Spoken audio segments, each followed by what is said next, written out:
गाड़ी आराम से चढ़ गई है, 70-80 चढ़ गई थी। इस गाड़ी को 50 पे चला रहा हूँ। बॉडी रोल देखो भाई, कितना बॉडी रोल है। ये मैं आपको बता देता हूँ, स्कॉर्पियो एन हमेशा एक बेटर प्रोडक्ट रहेगा लोगों की नज़रों में इस गाड़ी से ऊपर। 1000 आरपीएम पे देखो। अब भाई मैंने ब्रेक्स मारे हैं गाड़ी में। किस चीज़ है गाड़ी के अंदर, ये दिक्कत है। अब देखो मैंने ब्रेक पैडल प्रेस किया था, डी में लगी हुई है गाड़ी, आपका इंजन जो है वो ऑफ हो चुका है। अब देखना, मैं एक्सेलरेटर पे से पैर हटाऊंगा, गाड़ी ऑन, डी में लगी हुई है, गाड़ी आगे भाग पड़ी। ये चीज़ ऑटो स्टार्ट स्टॉप पता नहीं किस तरीके का है इनका, क्योंकि मैं 5 किलोमीटर के अंदर ही थक गया हूँ। हेलो भाई, मैं हूँ अभिजीत सर और आप सभी का स्वागत करता हूँ नए वीडियो में। आज भाई हमारे फ्रेम के अंदर खड़ी है महिंद्रा की तरफ से आने वाली महिंद्रा थार रॉक्स। और महिंद्रा थार रॉक्स का ये खड़ा है हमारे पास डीजल ऑटोमेटिक में भाई इस गाड़ी के अंदर आता है 6 स्पीड टॉर्क कन्वर्टर। और डीजल ऑटोमेटिक की मैं आपको पावर फिगर्स अगर बताऊं तो इस गाड़ी के अंदर आता है 2.2 लीटर का एमहॉक डीजल इंजन, जो कि निकालता है 172 bhp और 370 Nm का टॉर्क। गाड़ी के अंदर जो ग्राउंड क्लियरेंस है वो है 226 mm का, यानी कि ये गाड़ी हर तरीके से केपेबल है हर जगह जाने के लिए। गाड़ी की लेंथ कुछ इतनी आ जाती है और गाड़ी के अंदर प्रॉपर 5 दरवाजे देखने के लिए मिलते हैं आप लोगों को, जिसमें कि भाई आप थार रॉक्स इसीलिए बनाई थी महिंद्रा वालों ने कि आप पीछे भी अच्छे तरीके से जा सको। गाड़ी का इनग्रेज आउटग्रेज भी बहुत ही ज्यादा बढ़िया है, क्योंकि गाड़ी के अंदर जो फुट स्टेप है वो बहुत ही ज्यादा वाइड है। उसके बाद आपको पीछे जाने के लिए 90 डिग्री ओपनिंग डोर्स देखने के लिए मिल जाते हैं। बड़े ही ईजी तरीके से ग्रैब हैंडल को पकड़ के आप पीछे भी जाके बैठ सकते हो इस गाड़ी के अंदर। पर भाई आज हम इस वीडियो में पीछे नहीं बैठेंगे, आज हम भाई बैठेंगे ड्राइविंग सीट पे। और ड्राइविंग सीट पे बैठ के मैं आपके साथ शेयर करूंगा आज इसका ड्राइव रिव्यू में भाई मैं आपको बताऊंगा कि भाई ये गाड़ी चलाने में कैसी है, क्या ये गाड़ी लेने लायक है भी ऑटोमेटिक में, यानी माइलेज वगैरह क्या देती है, सस्पेंशन कैसे है, हैंडलिंग कैसी है,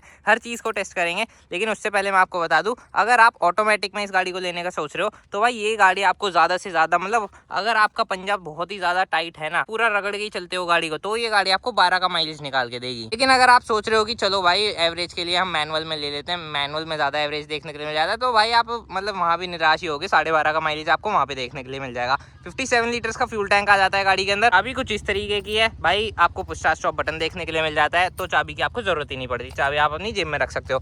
गाड़ी के अंदर जाने के लिए आपको प्रॉपर फुट रेस्ट और यहाँ पे ग्रैब हैंडल देखने के लिए मिल जाता है। सीट पे आके बैठ चुका हूँ, फुल्ली डिजिटल इंस्ट्रूमेंट क्लस्टर वगैरह है। यहाँ से मैं इस गाड़ी को ऑन करूंगा। क्या थार रॉक्स इस बजट पे, जहाँ पे भाई इस गाड़ी के सेम टू सेम इसी की ब्रांड ने राइवल लॉन्च कर रखी है, स्कॉर्पियो एन इससे पहले की कर रखी है, वो लेनी चाहिए या थार रॉक्स लेनी चाहिए, ये भी मैं आपको बताऊंगा। सबसे बढ़िया बात है कि इस गाड़ी के अंदर आपको प्रॉपर एक डेड पेडल देखने के लिए मिल जाता है। तो भाई अब इस गाड़ी को लेके चलते हैं। सबसे पहले मैं आपको बता देता हूँ कि आपको ना इस गाड़ी में बैठने के बाद भाई पूरा का पूरा हुड विजिबल होगा। इलेक्ट्रॉनिकली एडजस्टेबल सीट्स हैं, तो आप इसे ऊपर करके बैठोगे ना, ऊपर करने की भी ज़रूरत नहीं है, एकदम सबसे नीचे वाले एंगल से भी आपको पूरा हुड विजिबल रहता है। अब मैं इस गाड़ी को कर लेता हूँ स्टार्ट करते ही मैं सबसे पहले आपको रिवर्स में लगा के एक चीज़ दिखा देता हूँ। इस गाड़ी के अंदर आपको 360 डिग्री कैमरा देखने के लिए मिल जाता है। 360 डिग्री कैमरा जो देखने के लिए मिलता है इसका, यहाँ से आप इसकी सेटिंग वगैरह चेंज कर सकते हो। अभी लेफ्ट डोर ओपन है तो आपको सब कुछ यहाँ पे पता चल जाएगा कि क्या क्या ओपन है।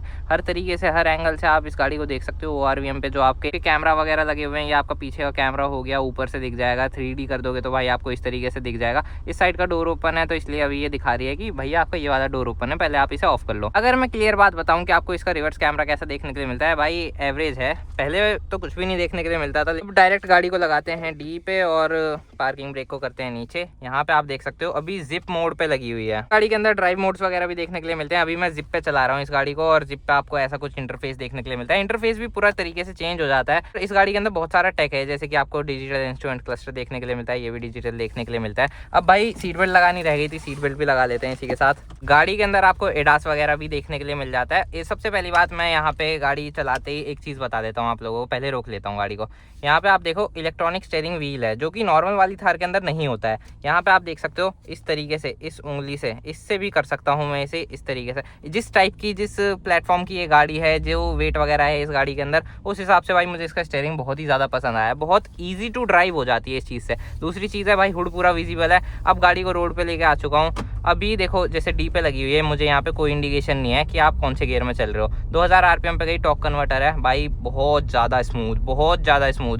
महिंद्रा का लेना है तो मैनुअल छोड़ो और ऑटोमेटिक ही ले लो। माइलेज में आपको बस एक का फ़र्क देखने के लिए मिलेगा, 1 kmpl के चक्कर में आप क्रीम चीज़ छोड़ दोगे। हाँ, हो सकता है कि अगर आप बहुत ज़्यादा लंबे टाइम तक गाड़ी रखते हो, मान लो सपोज कि 5 से 7 साल तो हर एक एवरेज इंडियन कंज्यूमर रखता ही है गाड़ी, तो ये कहीं ना कहीं आप लोगों को थोड़ी सी डिफिकल्टी लगेगी, क्योंकि इसकी मेंटेनेंस वगैरह बाद में जाके हाई हो सकती है। मैनुअल तो सदाबहार चीज़ है, लेकिन ऑटोमेटिक भाई आपको जो सुख देगा ना 6-7 साल में, वो अलग ही चीज़ है। उसके बाद अब इस गाड़ी को लेके चलते हैं 2000 आरपीएम पे। कौन से गियर में मुझे नहीं पता, मुझे मैनुअल में लगानी पड़ेगी उसके लिए। अब पता चल गया कि हाँ भाई थर्ड गियर में। मैनुअल में आप इस तरीके से आगे पीछे करके गियर शिफ्ट कर सकते हो। अभी देखो जैसे 40 की स्पीड पे कांस्टेंट चला रहा हूँ, कितना ही आगे कर लूँ ये थर्ड से फोर्थ में जाएगी नहीं, लेकिन भाई मैं इसे नीचे कर सकता हूँ। मैंने नीचे करी, आरपीएम हाई हो गए और गाड़ी दूसरे गियर पे आ गई। थर्ड गियर में लगा रखी है अभी तो मैंने, और चल रहा हूँ मैं इस गाड़ी को लेके। थोड़ी सी बात यहाँ पे मैं करूँगा अब सस्पेंशन की, जैसे कि ब्रेकर आया है और मैंने ये गाड़ी कुदा दी। बम्पी राइड्स हैं, हाँ वही चीज़ है। अगर बम्पी राइड ना हो तो थार जैसी गाड़ी का मज़ा भी नहीं आएगा। वापस से डी में लगा देता हूँ, थोड़ी सी खींचता हूँ गाड़ी, आराम से 60 चढ़ गई। 2.2 लीटर का जो डीजल इंजन है, 172 bhp, 370 Nm का टॉर्क फील होता है। क्या जैसे कि गाड़ी को एकदम, इन गाड़ियों में एक चीज़ होती है, जैसे कि आप नॉर्मल कोई सी भी गाड़ी चला दो, आप जर्मन गाड़ी की बात कर लेता हूँ, स्कोडा वगैरह की कोई सी भी गाड़ी चलाओ, आप जैसे एक्सीलरेट करोगे आपको लगेगा कि गाड़ी आपको खींच रही है। ये गाड़ी ऐसी है, रियर व्हील ड्राइव होने की वजह से ऐसा लगता है जैसे कि धक्का लग रहा है आपको, और जो धक्का जिस स्पीड में लगता है उस चीज़ में आपको फिर मज़ा आ जाता है। गाड़ी को इस तरफ लेके चलेंगे, स्टेयरिंग बहुत ही ज़्यादा स्मूथ, मतलब एफर्टलेस है। अब नॉर्मल रोड पे आ चुका हूँ, थोड़ी सी खींचता हूँ गाड़ी और 3000 आरपीएम पे। देखो भाई कितने स्मूथली 90 चढ़ गई थी। ब्रेक्स वगैरह भी यहाँ पे लगा दिए हैं मैंने, मतलब एफर्टलेसली। गाड़ी को कुछ नहीं पता चल रहा है, गाड़ी के ऊपर बिल्कुल भी स्ट्रेस वगैरह नहीं पड़ रहा है। अगर माइलेज वगैरह की भी बात बताऊँ यहीं के यहीं आपको दिखा के, तो मुझे थोड़ी सी इन्फॉर्मेशन वगैरह चेंज करनी पड़ेगी। यहाँ पे जाके मैं ड्राइव इन्फो में या फिर फ्यूल इन्फो में जाके दिखा देता हूँ आप लोगों को। 11.5 का एवरेज दे रही है। जैसे ही आप इंडिकेटर दोगे तो आपका ब्लाइंड स्पॉट मिरर भी आता है इस गाड़ी के अंदर। आपके डिजिटल इंस्ट्रूमेंट क्लस्टर में आपको कैमरा ऑन हो जाएगा जिस तरफ भी आप इंडिकेटर वगैरह दोगे। नॉर्मली आप गाड़ी को अगर लाइट फुट से चलाते हो तो बहुत अच्छा खासा माइलेज निकाल देती है ये गाड़ी, 14 से 15 का। अब जैसे कि आपको ओवरटेक करना है, आपको सिर्फ पंजा दबाना है, उसके बाद तो भाई गाड़ी ऊपर की तरफ उठती ही चली जाती है। और ये सब बातें जिप मोड में है। अभी मैंने कोई रैप या जूम में ट्राई नहीं किया है, अभी मैं केवल और केवल जिप मोड में चला रहा हूँ, जो के अंदर की पावर वगैरह नहीं है। अगर मेरी तरह ऐसे बेकार में खींचते चले जाओगे गाड़ी को तो आपका माइलेज वगैरह ड्रॉप होता चला जाएगा। इस चीज़ को भी आप ध्यान रखना।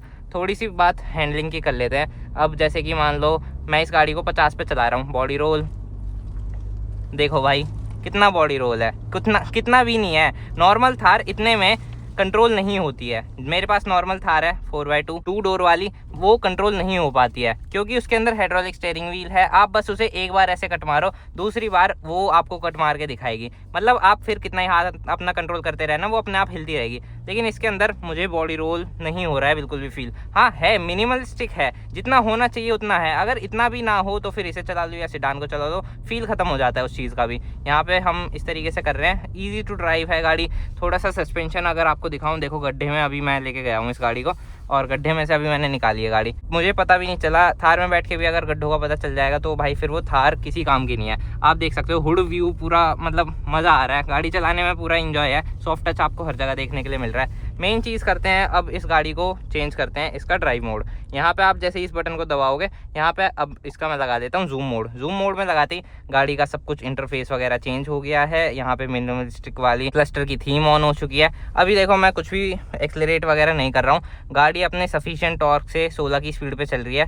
फर्स्ट गियर में नहीं, सेकंड गियर में है भाई, थोड़ी सी और स्लो कर लेता हूँ, फर्स्ट गियर में ले आता हूँ गाड़ी को। अब जूम मोड के अंदर इस गाड़ी को खींचते हैं। जैसे ही मैंने एक्सीलरेट किया है, क्या कुछ पावर में फ़र्क आता है देखो भाई। गाड़ी आराम से चढ़ गई है, 70-80 चढ़ गई थी एकदम से ही। मैं आपको बताता हूँ जिप जैम्प जूम मोड किस तरीके से काम करते हैं। अभी मैंने जब गाड़ी जिप मोड में चलाई थी तो गाड़ी थोड़ी मतलब बंधी मुझे नहीं लग रही थी। अगर आप नॉर्मल जिप मोड में चलाओगे तो आपको भी बढ़िया तरीके से गाड़ी पूरा परफॉर्मेंस वगैरह देगी।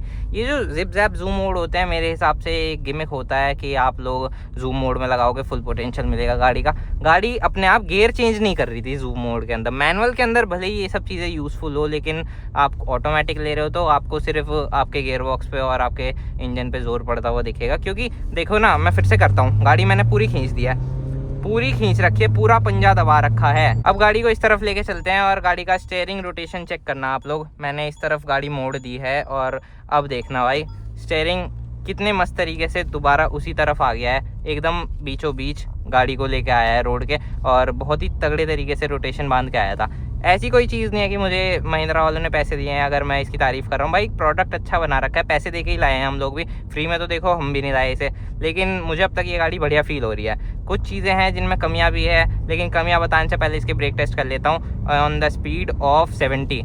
अब भाई मैंने ब्रेक्स मारे हैं गाड़ी में, कितने सेकंड लगे होंगे। इमरजेंसी ब्रेकिंग में आपके ये सब ऑन हो जाते हैं। एक चीज़ है गाड़ी के अंदर ये दिक्कत है, अब देखो मैंने ब्रेक पैडल प्रेस किया था, डी में लगी हुई है गाड़ी, आपका इंजन जो है वो ऑफ हो चुका है। अब देखना मैं एक्सीलरेटर पे से पैर हटाऊंगा, गाड़ी ऑन, डी में लगी हुई है, गाड़ी आगे भाग पड़ी। ये चीज़ ऑटो स्टार्ट स्टॉप पता नहीं किस तरीके का है इनका। इन लोगों के ऑटो स्टार्ट स्टॉप में एक्सयूवी में भी दिक्कत है, वो चलते चलते बंद हो जाती है मैनुअल मोड के अंदर। और ये ऑटोमेटिक में इस तरीके का है कि आप लोग अगर गाड़ी बंद पड़ गई अपने आप दोबारा स्टार्ट होकर भाग पड़ेगी। अब 70 की स्पीड पे जो हमने किया था इसका ब्रेक टेस्ट, उसका आपको कंक्लूजन बताता हूँ। गाड़ी भाई बढ़िया तरीके से अपना ब्रेक वगैरह ले लेती है। 4 डिस्क ब्रेक हैं गाड़ी के अंदर। थोड़ी सी कटिंग वगैरह मार के देखूँ अगर, कॉर्नरिंग वगैरह करके, भाई बहुत ज़्यादा सपोर्ट करती है ये गाड़ी आपको। एक चीज़ और है जो कि मैं इस ड्राइव रिव्यू में आपके साथ शेयर करना चाहता हूँ। अभी जैसे कि मैं गाड़ी को 5 किलोमीटर से चला रहा हूँ, 5 किलोमीटर ही हुए हैं मुझे गाड़ी चलाते हुए। इसमें आप देख सकते हो मेरे अंडर थाई सपोर्ट भाई इस गाड़ी के अंदर बिल्कुल भी नहीं मिलता है मुझे। अंडर थाई सपोर्ट के नाम पे मेरे हाथ से भी ज़्यादा स्पेस इस गाड़ी के अंदर बचा हुआ है, जो कि भाई मुझे बहुत ही ऑड लगा, क्योंकि मैं 5 किलोमीटर के अंदर ही थक गया हूँ। और ये चीज़ हो सकता है कि सबकी बॉडी पोस्चर अलग होते हैं, सबका वेट वगैरह अलग होता है, क्या पता आपको ना फील हो, लेकिन भाई मुझे बहुत ज़्यादा कमी फील हुई है इस तरीके से, जिस तरीके से मैं इस गाड़ी को चला रहा हूँ। मुझे अंडर थाई सपोर्ट की कमी बहुत ज़्यादा महसूस हो रही है। और आई होप कि फेसलिफ्ट के अंदर ये लोग या तो सीट को बड़ा करेंगे या फिर कुछ भी करें, लेकिन इस चीज़ में तो मैं इस गाड़ी के नेगेटिव मार्किंग ही करना चाहूँगा। अब थोड़ा सा कंक्लूजन दे देता हूँ आप लोगों को वीडियो में। जैसे कि मैंने 5 किलोमीटर हो गए हैं मुझे इस गाड़ी को चलाते हुए, भगा के भी देख ली, ब्रेक मार के भी देख ली, हैंडलिंग भी कर ली और सस्पेंशन वगैरह भी बता दिया आप लोगों को। क्या ये गाड़ी मतलब लेने लायक है? हाँ भाई, जिस प्राइस पॉइंट पे आ रही है, अगर आपको स्कॉर्पियो एन वाली भीड़ से अलग दिखना है रोड के ऊपर, अगर आपकी फैमिली अलाउ कर देती है एक ऑफ रोड और व्हीकल लाने के लिए, ये मैं आपको बता देता हूँ, स्कॉर्पियो एन हमेशा एक बेटर प्रोडक्ट रहेगा लोगों की नज़रों में इस गाड़ी से ऊपर। लेकिन भाई स्कॉर्पियो एन और ये दोनों ही अलग गाड़ियाँ हैं, भले ही दोनों एक ही छत के नीचे बिकती हों महिंद्रा के डीलरशिप पे, ये गाड़ी कहीं ना कहीं आपको रोड पे डोमिनेंस ज़्यादा फील कराएगी। गाड़ी भाई अच्छे तरीके से, मतलब जो बात है ना नॉर्मल वाली थार में, जो 4x2 वाली, जो 2 डोर वाली में थी कि वो गाड़ी कूद के चलती थी, वही सेम चीज़ इस गाड़ी के अंदर भी है। मतलब उससे कुछ भी हटाया नहीं है, उसी गाड़ी के अंदर काफ़ी सारी चीज़ें ऐड करी है इस बार महिंद्रा वालों ने। तो मेरी तरफ से ये गाड़ी हमेशा गो फॉर इट है। प्राइस पॉइंट मैं बहुत देर से कर रहा हूँ। प्राइस पॉइंट की आपको बताऊँ तो ये गाड़ी आप लोगों को पड़ जाती है 23 लाख रुपए on road diesel automatic AX7L। अब ये डिस्काउंट वगैरह कम ज़्यादा होते रहते हैं, प्राइजेस वगैरह बढ़ते रहते हैं, ये चीज़ आप लोग देख लेना, लेकिन मेरी तरफ से गाड़ी गो फॉर इट है। अगर आप लोगों को स्कॉर्पियन का रिव्यू देखना है तो वो भी आप लोगों के चैनल के ऊपर दिख जाएगा। बाकी वीडियो अगर थोड़ा सा भी अच्छा लगा हो तो यहाँ पे 1-2 वीडियोस और सजेस्ट हो जाएंगे। वीडियो देखने के लिए धन्यवाद, थैंक यू सो मच भाइयों।